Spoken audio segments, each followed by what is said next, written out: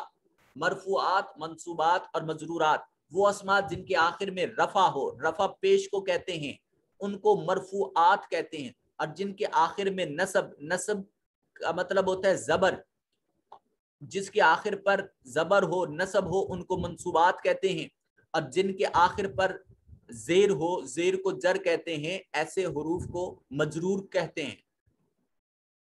مادہ اور وزن، مادہ جسے روٹ، جڑ کہا جاتا ہے، وہ مواد جس سے فعل وجود میں آتا ہے، اور وزن وہ ڈائی ہے، وہ ڈھال ہے جس میں مادہ رکھ کر ڈھالا جاتا ہے۔ فا، عین اور لام یہ مادہ ہیں، اور اس کے وزن پر جس لفظ کو ڈھالیں گے وہ وزن کہلائے گا، وہ ڈائی کہلائے گا۔ مثلا فا، عین، لام، اب دیکھیں اس کے اوپر زبریں پڑی جاتی ہیں تینوں کے، فا، آ، لا، فا کے اوپر زبر، عین کے اوپر زبر، لام کے اوپر زبر۔ اب یہ مادہ ہے، اس وزن پر ہم جب زیر، زبر یا پیش کو بدل کر پڑھیں گے تو وہ ڈائی کہلائے گا۔ اور صیغہ کسی بھی فعل کی وہ مستعمل شکل ہے جو مواد کو وزن میں رکھنے کے بعد بنتی ہے۔ تثنیہ کی ایک اصطلاح استعمال کرتے ہیں، دو کو عربی میں ایک کو واحد، دو کو تثنیہ، اور پھر دو سے جب تجاوز کر جائے تو اس کو ہم جمع کہتے ہیں۔ آگے انشاءاللہ ہمارا ایک سبق آ جائے گا، جمع کی ڈیٹیل سے ہم گفتگو کریں گے۔ آج کا ہمارا جو تربیت کا حصہ ہے وہ ہے حصۃ الدعا، کھانا کھانے کی دعا۔ آپ میرے ساتھ پڑھیں گے، بسم اللہ الرحمن الرحیم۔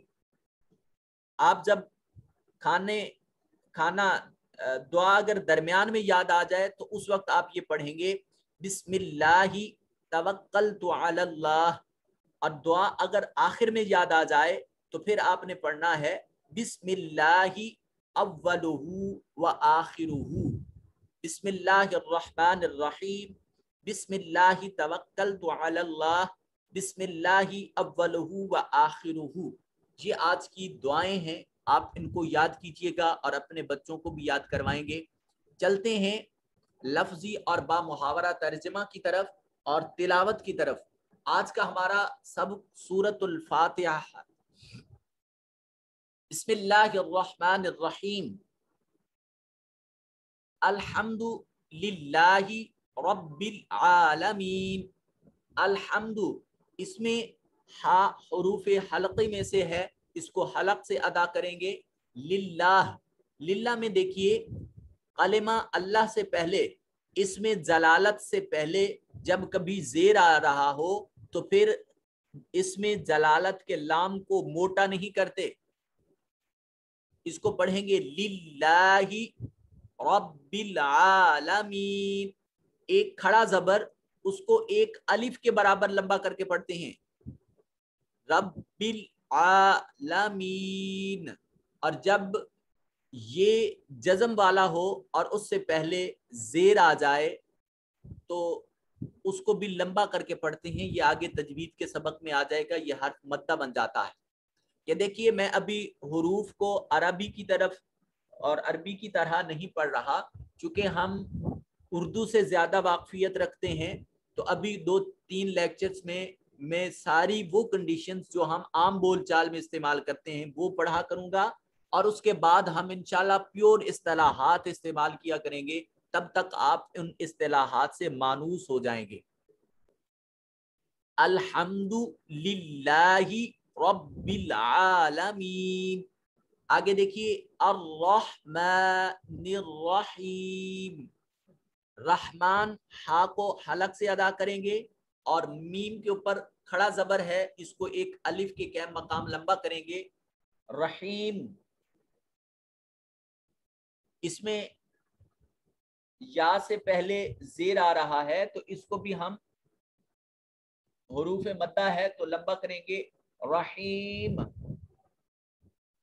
رحیم، مالکی یوم الدین، اس کو ملک نہیں پڑھیں گے، مالکی، ما کو لمبا کریں گے، اور جب میم کے اوپر کھڑا زبر آ جائے تو آواز کو کبھی ناک میں نہیں لے کے جاتے، آواز کلیئر منہ کے حصے سے خارج کرتے ہیں۔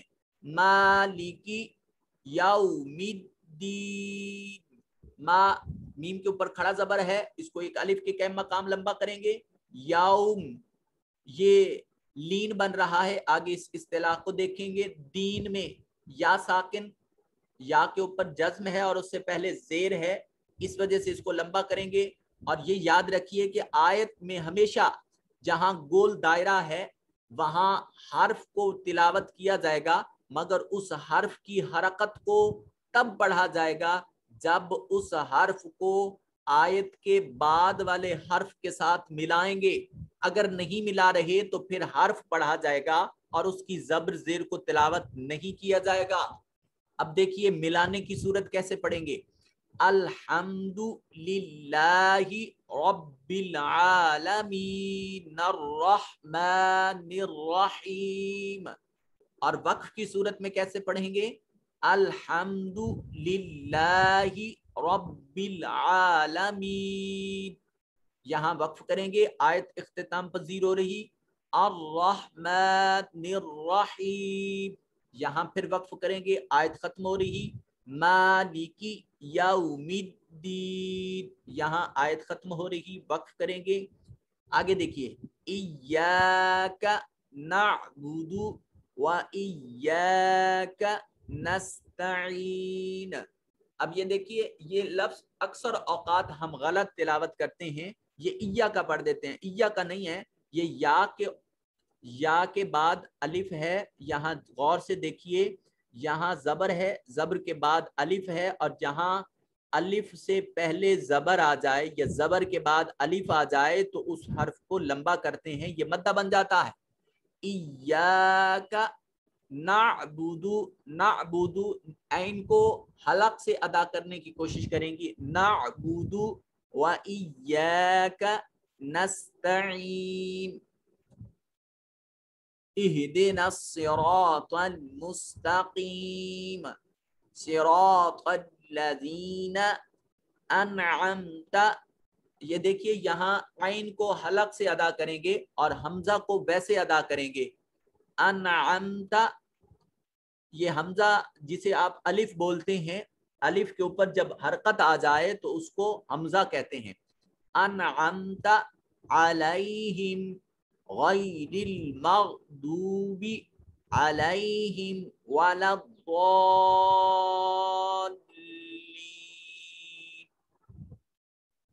آئیے چلتے ہیں اپنے نیکسٹ سیگمنٹ کی طرف، اور وہ ہے لفظی ترجمہ۔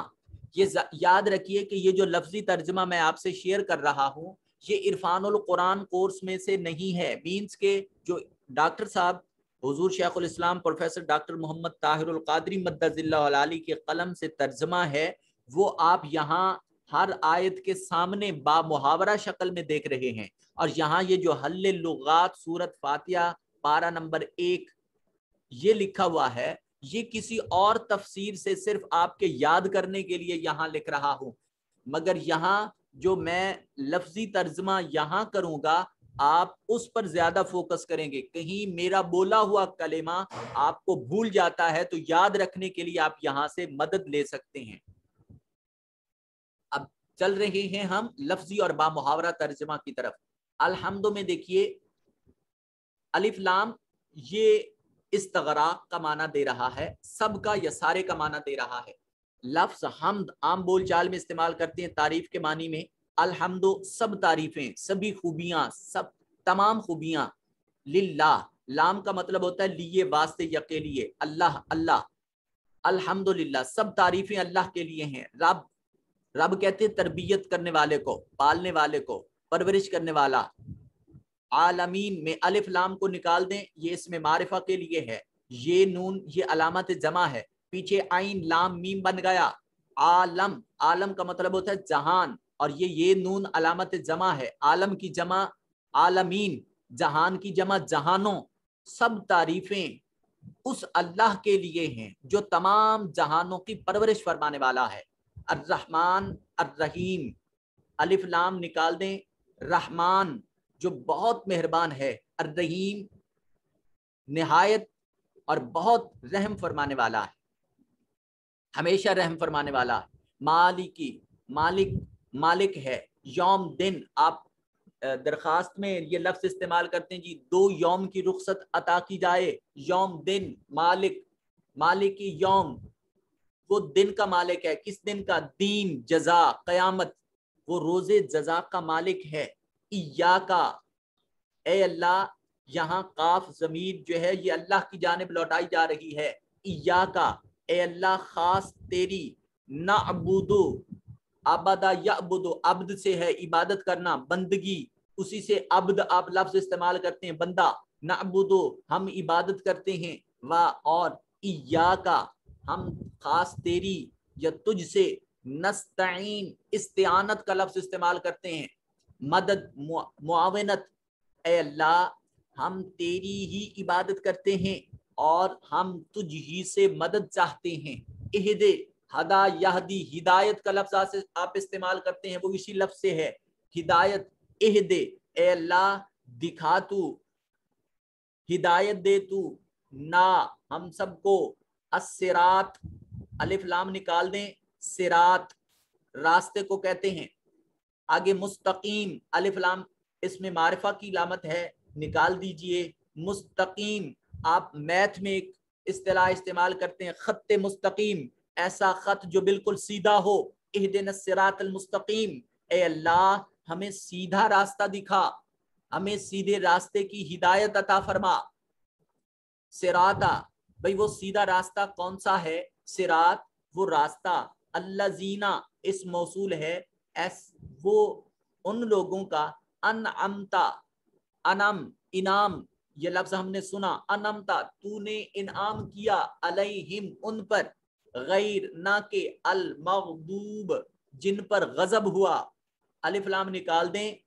میم علامت اس مفعول کی ہے تو پیچھے غین زواد اور با یہ بچ گیا، تو اس کو غضب کا لفظ ہم عام بول چال میں استعمال کرتے ہیں. غیر المغضوب ان لوگوں کا راستہ جن پر غضب کیا گیا. والا با اور لا نفی کے لیے ہے، نہ یا نہیں کا معنی دیتا ہے. الضالین یا نون علامت جمع اس کو نکال دیں. الف لام اس میں معرفہ ہے، اس کو نکال دیں. پیچھے لفظ بن گیا ضال، یہ ضلالت سے ہے، ہم عام بول چال میں استعمال کرتے ہیں ضلالت و گمراہی، اسی سے ہے یہ لفظ. اے اللہ ان لوگوں کا راستہ نہ دکھا، ان لوگوں کے راستے پر نہ چلا جن پر تو نے غضب کیا، اور نہ ہی گمراہ لوگوں کا، اور نہ ہی گمراہ لوگوں کا. آپ کی تربیت کے لیے یہ میں نے وہاں پر خود بول دیے اور یہاں یہ لکھے ہوئے ہیں الفاظ جو میں نے وہاں بولے ہیں، یہ آپ کو سلائیڈ میں پیش کر دیے جائیں گے جب آپ سے یہ شیئر کروں گا. اور انشاءاللہ یہ 2-4 لیکچرز میں اسی طرح ایک ایک لفظ ٹائپ کر کے دوں گا، اور اس کے بعد جیسے میں نے ابھی پچھلی سلائیڈ پہ خود اپلائی کیا ہے اس طرح اپلائی کیا کروں گا، کیونکہ آپ جانتے ہیں کہ اتنی مصروفیت کے دوران اتنا ایک ایک حرف کو، ایک ایک لفظ کو ٹائپ کرنا، اور قرآن مجید ایک پورا سمندر ہے، اس سارے کو ٹائپ کرنا یہ کوئی اتنا آسان کام نہیں۔ ہاں ہمارا مقصد اصلاح ہے، وہ ہم ایک ایک لفظ کو حسب وعدہ ڈسکس ضرور کریں گے، تجوید کے لحاظ سے، لفظی معنی کے لحاظ سے، گرامر کے لحاظ سے، اور پھر اس کی تفسیر کے لحاظ سے۔ اب وقت انتہائی کم ہے تو آپ تھوڑا سا اس کی تفسیر کو ملاحظہ کیجئے۔ سورت فاتحہ، اس کا نام اور وجہ تسمیہ کیا ہے؟ ایک بات جو بیچ میں سے مجھ سے رہ رہی ہے اور بہت ضروری سمجھتا ہوں، وہ غور سے دیکھیے۔ جو ترجمہ عرفان القرآن کی خصوصیت اور خوبصورتی ہے، یہ آپ سے شیئر کرنے جا رہا ہوں۔ بسم اللہ الرحمن الرحیم کا ترجمہ ملاحظہ کیجئے۔ آپ اپنی درسی کتب کو دیکھیے، آپ بہت سارے تراجم کو دیکھیے، وہاں اس کا ترجمہ لکھا ہوا ہوگا۔ اس کا پہلے ہم لفظی ترجمہ کر لیتے ہیں تاکہ بات واضح ہو جائے۔ بسم اللہ الرحمن الرحیم، با کا مطلب ہوتا ہے سے یا ساتھ، یہ حرف جر کے طور پر استعمال ہوتا ہے۔ آگے با کو نکال دیں، پیچھے بچتا ہے اسم، یہ اصل میں اسم تھا، پھر الف کثرت استعمال کی وجہ سے گر جاتا ہے تو پیچھے سین میم بچ جاتا ہے۔ تو بسم، بے اسم، با کا مطلب سے یا ساتھ، اسم نام اللہ، اللہ پاک کا، الرحمن جو بہت مہربان، الرحیم خاص رحم کرنے والا ہے۔ اب اس کا ترجمہ یہ ہے کہ اللہ کے نام سے شروع جو نہایت مہربان اور ہمیشہ رحم فرمانے والا ہے۔ جو بات نقطے کی بتانا چاہتا ہوں وہ یہ ہے کہ بہت سارے مترجمین کا ترجمہ آپ کو اس انداز میں لکھا ہوا ملے گا کہ وہ یہاں آپ سکرین پر ملاحظہ کیجئے، لائن کا آغاز، سطر کا آغاز کلمہ اللہ سے ہو رہا ہے، اس میں جلالت سے ہو رہا ہے، اللہ کے نام سے شروع جو نہایت مہربان اور ہمیشہ رحم فرمانے والا ہے۔ جبکہ دیگر مترجمین نے اس کا ترجمہ یہ کیا کہ شروع کرتا ہوں اللہ کے نام سے جو نہایت مہربان اور ہمیشہ رحم کرنے والا۔ جب عبارت اس طرح ہوگی کہ شروع کرتا ہوں اللہ کے نام سے، تو لفظ شروع سے ابتدا کی جائے گی، جبکہ ہم زبان سے اقرار کر رہے ہیں کہ ہم کلمہ اللہ سے، اس میں جلالت سے، اس میں ذات الہی سے کام کا آغاز کر رہے ہیں، اور جب ہم زبان سے کہہ رہے ہیں تو پھر ہم اس کا عمل نہیں کر رہے، تو قول و عمل میں تضاد، یہ قرآن مجید اس چیز کی اجازت نہیں دیتا۔ یہ صحرا صرف حضور شیخ الاسلام پروفیسر ڈاکٹر محمد طاہر القادری مدد اللہ العالی کے سر سجدہ ہے، جنہوں نے بسم اللہ شریف کا تسمیہ کا ترجمہ اس انداز میں کیا کہ قرآن مجید کی جو روح تھی، جو اصل مترجم کو ترجمہ کی خصوصیات کو مد نظر رکھنا چاہیے تھا، وہ انہوں نے کمال درجے رکھا ہے۔ اللہ تعالیٰ ان کو جزائے خیر نصیب فرمائے۔ سورت فاتحہ کا نام اور وجہ تسمیہ دیکھیے، اس سورت پاک کا کے بہت سارے نام ہیں۔ یہ چونکہ قرآن مجید کا افتتاح ہے، قرآن مجید کا آغاز کیا جا رہا ہے، شروع میں ہے، اس لیے اس کا دوسرا نام الحمد شریف بھی ہے۔ سورت الحمد، پہلا نام سورت فاتحہ، دوسرا نام سورت الحمد، کیونکہ یہ الحمد سے شروع کی جا رہی ہے۔ تیسرا نام ہے ام القرآن یا ام الکتاب۔ ہر چیز کی اصل کو کہتے ہیں، چونکہ یہ سورت اتنی واضح اور جامع ہے کہ یہ قرآن مجید کے جملہ مضامین کا احاطہ کر رہی ہے، اور یہ ان کی ابتدا میں ہے۔ جیسے کتاب کے شروع میں اس کا مقدمہ درج کیا جاتا ہے جس میں پوری کتاب کو متعارف کرایا جاتا ہے، اسی طرح سورت میں پورے قرآن مجید کو متعارف کروایا جا رہا ہے۔ اس کا ایک نام سبع مثانی ہے، یعنی 7 آیتیں ہیں جو بار بار پڑھی جاتی ہیں، چونکہ اس سورت کو نماز کی ہر رکعت میں ادا کیا جاتا ہے، اس لیے یہ آیات سبع مثانی کہلاتی ہیں۔ 5واں نام قافیہ ہے، چونکہ قرآن مجید کے جملہ مضامین کی اجمالی طور پر اس میں کافی ہے، اس وجہ سے اس کو قافیہ کہتے ہیں۔ 6واں نام سورت الکنز، خزانہ ہے۔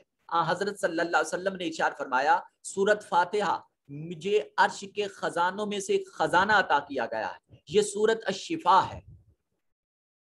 حضور نبی اکرم صلی اللہ علیہ وسلم نے ارشاد فرمایا، فاتحہ موت کے علاوہ ہر بیماری کا علاج ہے۔ اس کا 8واں نام سورت الاساس، بنیاد ہے، کیونکہ یہ سورت پورے قرآن کریم کی بنیاد ہے، اس وجہ سے اس کو سورت الاساس کہا جاتا ہے۔ یہ باقی اس کے فضائل و مناقب لکھے ہوئے ہیں، آپ اس کو پڑھ سکتے ہیں، اور یہ تفسیری نکات میں نے ساتھ آپ کے شیئر کر دیے۔ آج کے لیکچر میں صرف اتنا ہی کافی ہے، اور اس میں جو چیز ہم نے آخری دیکھنی ہے وہ اس کے مضامین ہیں۔ سورۃ فاتحہ کی ان 7 آیتوں میں سے ہم کون کون سے مضامین اخذ کر سکتے ہیں؟ ہم نے یہ سمجھا اس سورت سے کہ اللہ تعالیٰ کی ذات ہی لائق حمد ہے، اللہ تعالیٰ عالمین کا رب ہے۔ اس صورت میں صفات الہیہ کا بیان کیا گیا کہ اللہ تعالیٰ کی صفاتی نام کے تذکرے کیے گئے، اللہ کو محمود کہا گیا، اللہ کو رب کہا گیا، اللہ پاک کو رحمان کہا گیا، اللہ پاک کو رحیم قرار دیا گیا، قیامت کا مالک قرار دیا گیا۔ لائق عبادت و استعانت اللہ تعالیٰ کی ذات ہے، عبادت کے لائق فقط اللہ کی ذات ہے۔ یہاں دعا سکھائی گئی صراط مستقیم، یہاں انعام یافتہ لوگوں کا ذکر کیا گیا، یہاں اللہ کے مغضوب اور بندوں کا تذکرہ کیا گیا۔ اس صورت کے ذریعے ہمیں یہ سکھایا گیا ہے کہ اللہ کے حضور جب بھی مانگو تو سب سے پہلے اللہ کی صفت و ثنا کو بیان کرو۔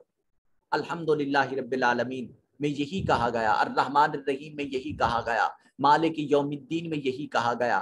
پھر اپنی عاجزی پیش کرو ایاک نعبد و ایاک نستعین کی صورت میں، پھر اس کے بعد اپنا عرض مدعا اللہ کے حضور بیان کرو اہدنا الصراط المستقیم کی صورت میں، اور پھر یہ صورت کے اختتام پر یہ مکمل ایک عبد کا اپنے معبود سے جو تعلق ہے اس تعلق کو یہاں واضح کیا گیا ہے۔ اللہ تعالیٰ اپنے پیارے محبوب علیہ الصلوۃ والتسلیم کی نالین کے تصدق سے ہمیں قرآن مجید کے فیوز و براکات سے مستفیض ہونے کی توفیق نصیب فرمائے۔ والسلام علیکم ورحمۃ اللہ وبرکاتہ۔